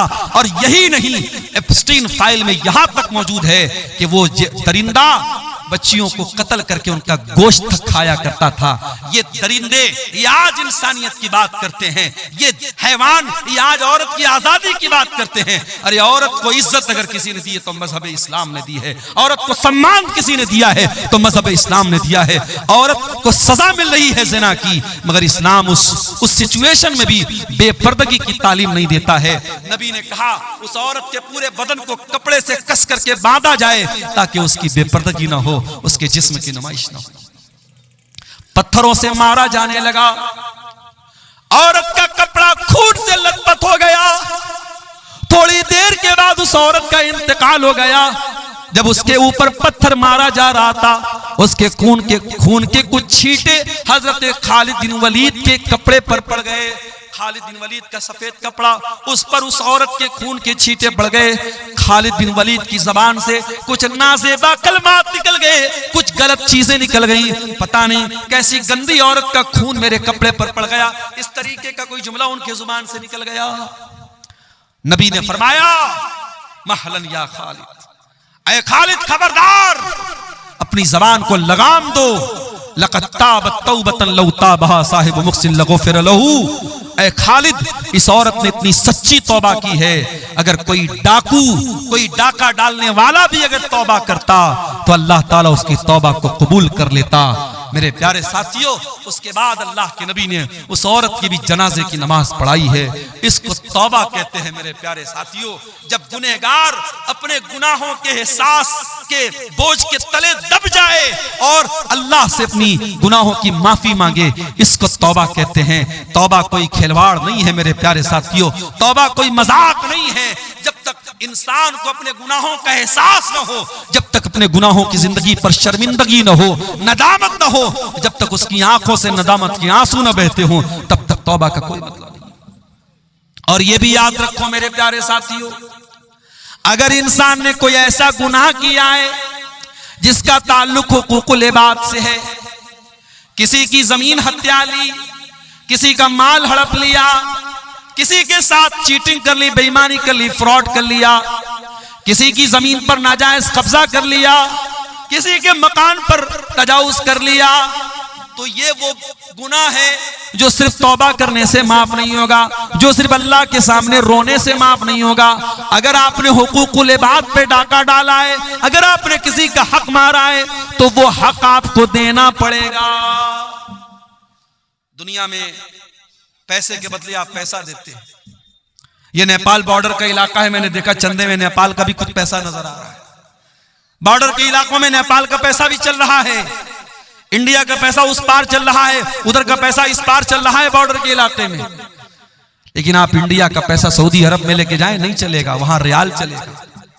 दुबई आप लेके चले जाए, वहां आपका इंडिया का पैसा नहीं चलेगा, वहां दिरहम चलेगा। कुवैत में आप चले जाएं, वहां दीनार चलेगा। अमेरिका में चले जाएं, वहां डॉलर चलेगा। ब्रिटेन में आप चले जाएं, वहां पाउंड चलेगा। आप दुनिया के मुख्तलिफ मुल्कों में चले जाएं, वहां उनकी करेंसी चलती है। मेरे प्यारे साथियों, आखिरत में जब मरने के बाद हम अल्लाह के यहाँ जाएंगे, तो वहां दुनिया का माल और दुनिया की दौलत और दुनिया की करेंसी नहीं चलेगी, वहां करेंसी चेंज हो जाएगी। अगर दुनिया में हमने किसी का माल हड़पा है, किसी की जमीन हड़पी है, किसी बहन बेटी के साथ हमने ज्यादती की है और उसका हक मारा है, तो कयामत के दिन हमें अपनी नेकियों से हाथ धोना पड़ेगा। कोई हमारी नमाज लेके चला जाएगा, कोई रोजा लेके चला जाएगा, कोई तरावी लेके चला जाएगा, कोई हज लेके चला जाएगा, कोई उम्रा लेके चला जाएगा, और उसके बाद भी अगर हकदार खड़े होंगे, अल्लाह के नबी फरमाते हैं सुम्मा उखिज़ मिन सय्यिआतिहिम, फिर उनके गुनाहों को लेकर के हमारे नामे आमाल में डाला जाएगा। और इंसान जो दुनिया से नेकी का पहाड़ लेके गया था, अगर हुकूकुल इबाद का मामला गड़बड़ है, तो हालत ये हो जाएगी कि गुनाहों से लथपथ होकर के जहन्नम में फेंक दिया जाएगा। इसलिए मेरे प्यारे साथियों, अगर सच्ची तौबा करना चाहते हो हुकूकुल इबाद से, तो दुनिया में हक दे दो, हक दे दो। और अगर किसी को ज़बान से तकलीफ पहुंचाई है, तो जाकर के माफी मांग लो। उसके बगैर अल्लाह ताला क्या माफी मिलने वाली नहीं है। मेरे प्यारे साथियों, अल्लाह के प्यारे नबी फरमाते हैं लतुअद्दुन्नल हुकूक इला अहलिहा यौमल क़ियामह, तुम्हें क़यामत के दिन हकदारों को उनका हक देना पड़ेगा। हत्ता युक़ादल शातिल जलहाई मिनश्शातिल करना, यहाँ तक कि अगर बगैर सींग वाली बकरी को सींग वाली बकरी ने मारा है, अगर सींग वाली बकरी ने बगैर सींग वाली बकरी को मारा है, तो उसका भी क़िसास लिया जाएगा, उसका भी बदला लिया जाएगा। क़यामत के दिन उसका भी क़िसास लिया जाएगा मेरे साथियों। इसलिए मेरे प्यारे साथियों, अल्लाह से सच्ची तौबा करो। और सूरह ज़ुमर की आयत नंबर 53 हमें उसी की दावत दे रही है। कुल या इबादियल्लज़ीना असरफू, ऐ मेरे वो बंदो जिन्होंने गुनाह कर करके अपनी जानों पर जुल्म किया है, ला तक़नतू मिन रहमतिल्लाह, तुम अल्लाह की रहमत से मायूस न होना। आगे रमजान आ रहा है, अगर आप तौबा करना चाहते हैं, अगर अपनी जिंदगी को चेंज करना चाहते हैं, अपने अंदर परिवर्तन लाना चाहते हैं, रमजान से अच्छा कोई मौका नहीं है। रमजान हमारी जिंदगी में चेंजिंग लाता है। सुबह 4 बजे उठ करके हम आम दिनों में कुछ खाते नहीं है, लेकिन रमजान में उठ करके सहरी खा रहे हैं। दोपहर का खाना हम रोजाना खाते हैं, रमजान में दोपहर का खाना क्या होता है हम भूल जाते हैं। हम दोपहर में कुछ नहीं खाते हैं, हम शाम को 5 बजे इफ्तार कर रहे हैं। रमजान ने हमारे खाने का टाइम चेंज कर दिया, हमारे पान पीने का टाइम चेंज कर दिया, हमारे सोने का टाइम चेंज कर दिया। जो रमजान हमारे खाने पीने सोने का टाइम चेंज कर सकता है, वो रमजान हमारे गुनाहों की दुनिया को भी चेंज कर सकता है। अगर कोई शराब पीता है, आए सच्ची तौबा करे कि इस रमजान से मैं शराब को हाथ नहीं लगाऊंगा। कोई सिगरेट पी रहा है, कोई नशा कर रहा है, कोई जिना कर रहा है, आए और इस रमजान में अल्लाह से सच्ची तौबा करे। अल्लाह अब मैं जिना के करीब नहीं जाऊंगा, मैं शराब के करीब नहीं जाऊंगा, मैं हराम काम के करीब नहीं जाऊंगा। मेरे प्यारे साथियों, रमजान एक बेहतरीन मौका है अल्लाह से सच्ची तौबा करने का। और इसीलिए रमजान के आखिरी अशरे में जो एक रात आती है, जिस रात को अल्लाह ने खैरुम मिनल फिशार 1000 महीनों से अफजल कहा है। 1000 महीना कितना होता है? 84 साल। एक रात की इबादत 84 साल से भी बेहतर है, उससे अफजल है वो रात रमजान के आखिरी अशरे की कोई रात है।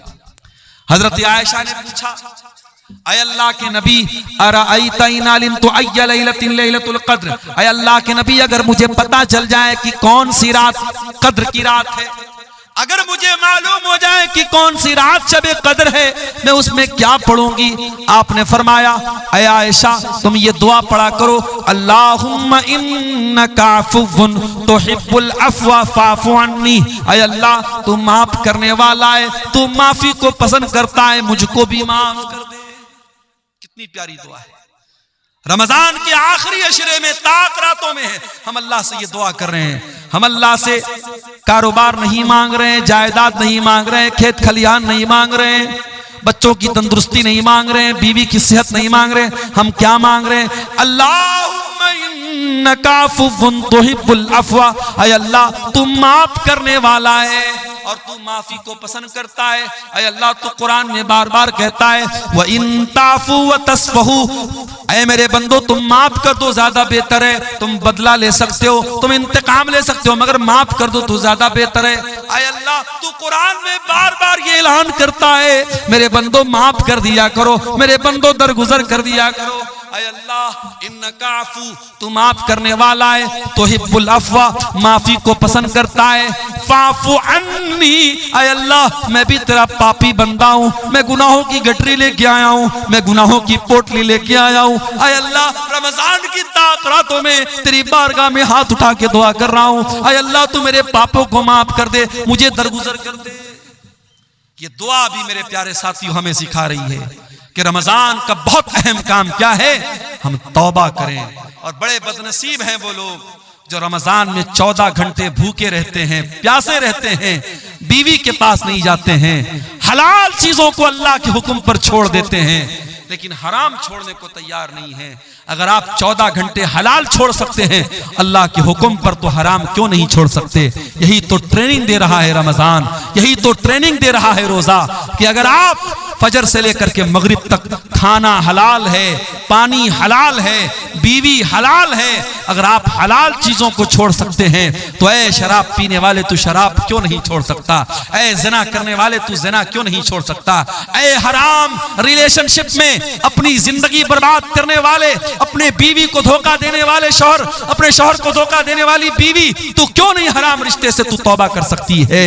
अगर तू अल्लाह के हुक्म पर हलाल को छोड़ सकती है तो हराम को क्यों नहीं छोड़ सकती है? कभी आपने गौर किया है मेरे साथ? हम जब रमजान में रोजा रखते हैं, गर्मी का मौसम होता है, अभी तो फरवरी में रमजान शुरू हो रहा है, हमने तो अप्रैल और मई में भी रमजान देखा है, सख्त गर्मी में भी हमने रमजान का रोजा रखा है। जब गर्मी में रोजा आता है हम क्या करते हैं? सुबह फजर के टाइम हमने सहरी की है, जोहर का टाइम आया, हम मस्जिद में आए, वजू बनाने के लिए हमने पानी मुंह में डाला, कुल्ली के लिए पानी मुंह में डाला, हमने हलक बिल्कुल सूख के कांटा बना है, पानी मुंह में गया है, पानी के 2-4 कतरे अगर हलक के नीचे डाल ले, कौन देखने वाला है? कोई कैमरा तो नहीं लगा है यहाँ पे, हमारे बगल वाले को भी नहीं मालूम होगा कि हम कुल्ली करने के लिए मुंह में पानी डाल रहे, पानी अंदर जा रहा है, उसको भी नहीं पता चलेगा। लेकिन गौर कीजिए वो कौन सी ताकत है मेरे साथियों, पानी मुंह में जा रहा है मगर बाहर आ रहा है, हलक के नीचे आप उतरने नहीं देते हैं। इसी का नाम तकवा है और रमजान यही तकवा हमें सिखाता है। या अय्युहल्लज़ीना आमनू कुतिबा अलैकुमुस्सियाम कमा कुतिबा अलल्लज़ीना मिन क़ब्लिकुम लअल्लकुम तत्तक़ून, ऐ ईमान वालो ये रमजान तुम्हें तकवा सिखाने के लिए दिया गया है, ये रोजा तुम्हें तकवा सिखा रहा है, ये तकवा की ट्रेनिंग दे रहा है मेरे साथियों। असर का टाइम हो गया, भूख और प्यास के मारे आपका बुरा हाल है, आप अपने कमरे में आते हैं, कमरे में फ्रिज रखा हुआ है, फ्रिज में केला भी है, अनार भी है, अमरूद भी है, सेब भी है, शहद भी रखा हुआ है, तरह तरह की चीजें रखी हुई है। आप अगर कमरा बंद करके 2-4 केले खा ले, कौन पूछने वाला है? 2-4 सेब खा ले, कौन पूछने वाला है? 2-4 चीजें खा ले, कौन पूछने वाला है? ठंडा ठंडा पानी पी ले, कौन पूछने वाला है? लेकिन यही तकवा होता है मेरे प्यारे साथियों। हम उस गर्मी के मौसम में असर के टाइम भी मस्जिद घर में बैठे हैं, लेकिन हम खाने पीने की चीजों को मुंह में नहीं डालते हैं। मेरे अजीजों, मेरे भाइयों, मेरे बुजुर्गों, अगर रमजान हमें ये तकवा सिखाता है तो रमजान हमें तौबा भी सिखाता है। हम अल्लाह से सच्ची तौबा करें। जो नमाज नहीं पढ़ते हैं आए और तौबा करें और इरादा करें कि इस रमजान से 5 टाइम की नमाज की पाबंदी शुरू करेंगे। और ऐसी वैसी पाबंदी नहीं, नमाज से ऐसी पाबंदी नमाज की होनी चाहिए कि एक टाइम की भी नमाज छूटे तो ऐसा लगे कि हाँ जिंदगी में कुछ मिस हो गया, कुछ छूट गया। बगैर नमाज के सुकून न मिले, बगैर नमाज पढ़े नींद ना आए, ऐसा ताल्लुक मेरे प्यारे साथियों नमाज से हमारा हो जाए।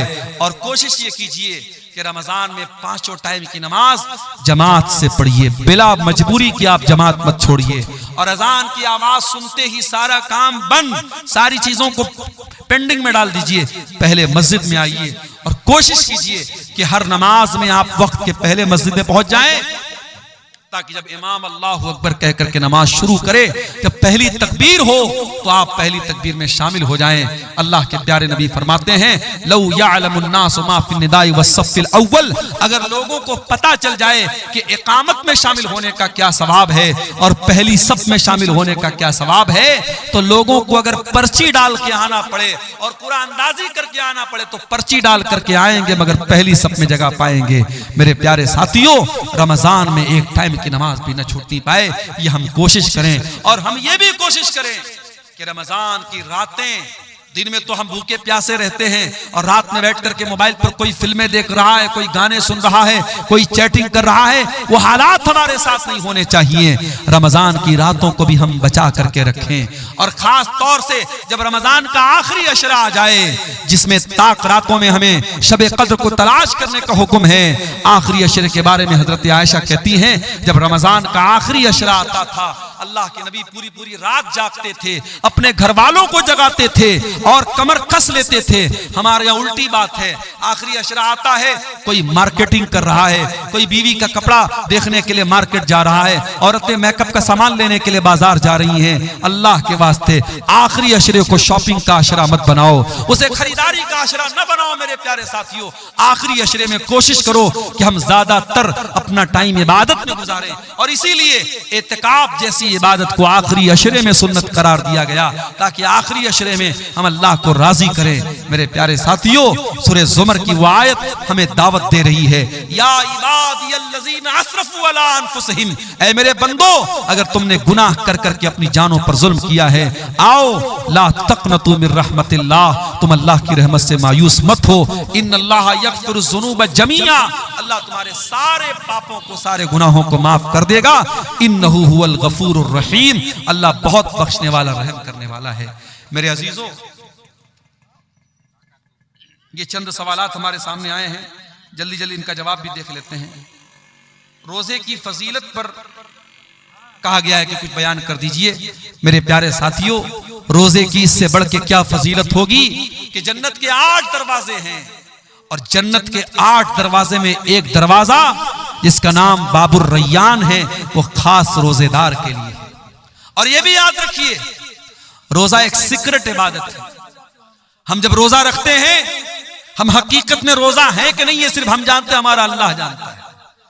हम चाहे तो रोजा हम ना रखें और बिल्कुल होंठ हमारा सूखा रहे, चेहरा बिल्कुल उतरा रहे और लोगों को देख के लगे कि ये बहुत बड़ा रोजेदार है, तो रोजा मेरे और अल्लाह के बीच का मामला है।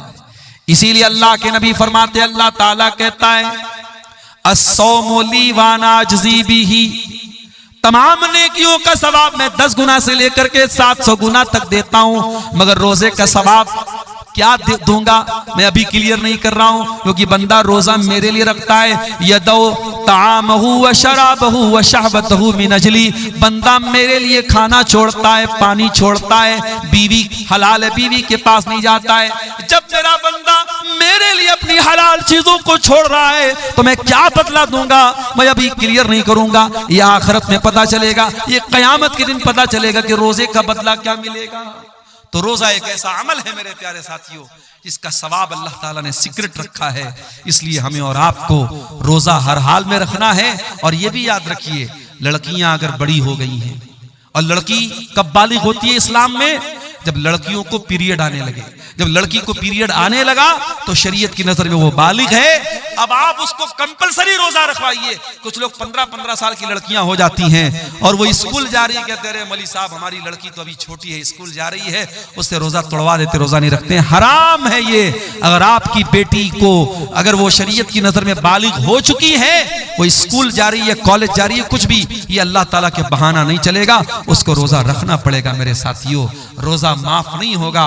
हाँ, अगर औरत पीरियड में है तो वो रोजा वो नहीं रखेगी, बाद में पूरा करेगी। अगर पैदाइश के बाद जो औरत को खून आता है, अगर वो आ रहा है तो वो रोजा नहीं रखेगी, बाद में रखेगी।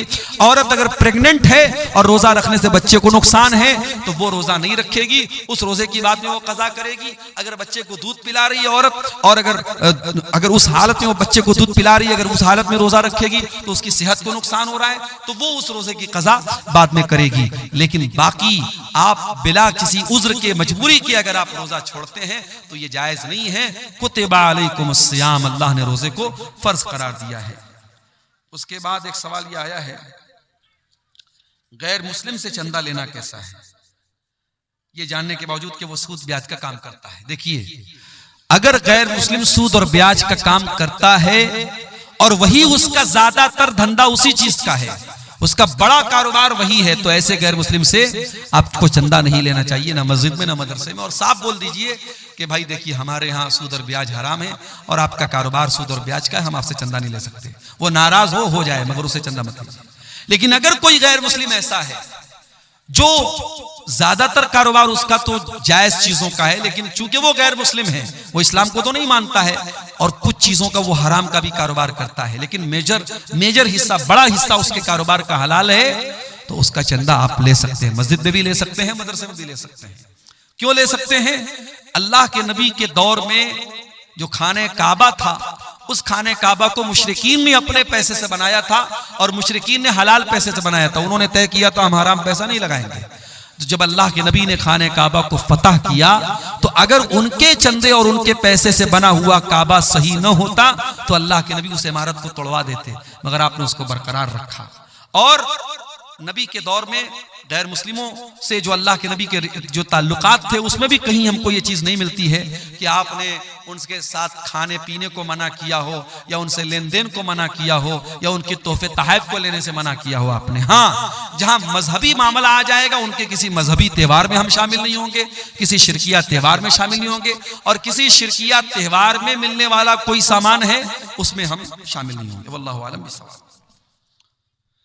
नमाज के लिए इमामत का सबसे ज्यादा हकदार कौन है? अल्लाह के नबी की बड़ी साफ हदीस है, या उम्मुल कौम अक़रउहुम लिकिताबिल्लाह, कुरान को सबसे ज्यादा पढ़ने वाला। कुरान को सबसे ज्यादा कौन पढ़ता है?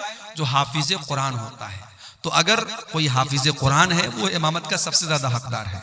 लेकिन यहाँ ये बात याद रखिए कि बाज हमारे यहाँ ऐसे हाफिज कुरान होते हैं जो हाफिज कुरान तो हैं मगर नमाजी नहीं है, या दड़ी मुंडे हैं, तो ऐसे लोगों को इमामत नहीं दी जाएगी।